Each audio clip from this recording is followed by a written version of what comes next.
ایک play group کا بچہ تھا، تو میڈم نے اس کو پیش کیا، انہوں نے کہا کہ اس کا نام تھا احمد، انہوں نے کہا کہ ڈاکٹر احمد آپ سے ملنا چاہتا ہے۔ میں نے سوچا پتہ نہیں ان کے پاس کوئی ڈاکٹر احمد ہے جو پڑھ رہے ہیں یا کوئی پڑھا رہے ہیں یا کوئی وزٹر ہیں۔ تو تھوڑی دیر کے بعد وہ ایک چھوٹا سا بچہ لائی، تو میں نے کہا میڈم یہ ڈاکٹر ہیں؟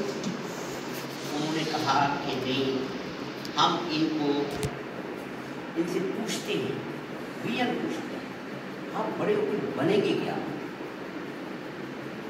اسی نام سے ہم ان کو پکارتے ہیں۔ جس طرح یہ ڈاکٹر ہیں، اسی طرح ہمارے پاس انجینئر بھی ہیں، اسی طرح ہمارے پاس اساتذہ بھی ہیں، ہم ان کے ساتھ ٹیچر لکھتے ہیں۔ تو اگر آپ کچھ بننا چاہتے ہیں اور وہ سامان آپ تیار رکھیں گے ساتھ، کیا سامان ہوتا ہے کہ جی میں کیوں پڑھ رہا ہوں، میرا مقصد کیا ہے؟ سب سے پہلے تو ہمارا مقصد ہے کہ ہم ایک اچھے مخلص اور قیمتی انسان بنیں، اور تعلیم ہی انسان سے انسانیت کا سفر کو تعلیم کہتے ہیں۔ اس کے بعد ہمیں ایک عہدہ ملتا ہے، یعنی اگر ہم اچھے مسلمان بن جائیں گے، ہمارے پاس ایک عہدہ ملے گا ہمیں، تو پھر ہم اس عہدے کو اچھی انداز سے یوٹیلائز کریں گے۔ اگر ہمارا کوئی مشن ہی نہیں تھا، پھر کیا؟ کوئی پڑھے گا، کوئی نہیں پڑھے گا۔ کیوں؟ نہ والدہ نے بتایا، نہ والد نے بتایا، نہ اساتذہ نے بتایا کہ آپ نے بننا ہے۔ حال ہی میں جو ٹیچر ٹریننگ تھی، اس میں SSC 1 اور 2 کے بچے بیٹھے ہوئے تھے، اور ٹیم جو تھی وہ اسلام آباد کی تھی۔ انہوں نے کہا کہ بیٹا آپ ذرا اپنا تعارف کروا دیں۔ تو ایک بچہ اٹھا ہے، اس نے کہا کہ میں نے کہا کہ آپ مستقبل میں کیا بننا چاہتے ہیں؟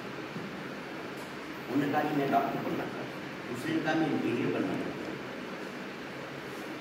اب وہ سارے اپنا اپنا جو مستقبل ہے اس کو ڈسکس کر رہے ہیں۔ میڈم بڑی خوش ہوئی، انہوں نے کہا کہ اس طرح کی بچے کے پاس آپ یہ رکھ دیتے ہیں، اس کے دل میں آپ ایک اپنا کام ڈال دیں، جس کے ذہن میں آپ وہ ساری چیزیں ڈالتے ہیں کہ جس سے بچے کا لیول ہائی ہوتا ہے کہ میں نے ایسے بننا ہے۔ تو ایسے نہیں بننا، صرف موبائل کھول کے نہیں بنیں گے آپ لوگ، صرف آپ اسکول میں آنا جانا کرنے سے تو آپ بڑے نہیں بنیں گے جب تک آپ پڑھیں گے نہیں۔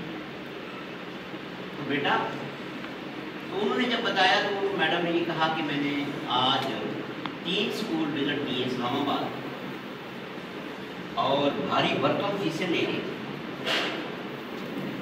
لیکن جب بچے سے میں نے پوچھا کہ بیٹا آپ کیا بننا چاہتے ہو، خاموش کھڑا ہے۔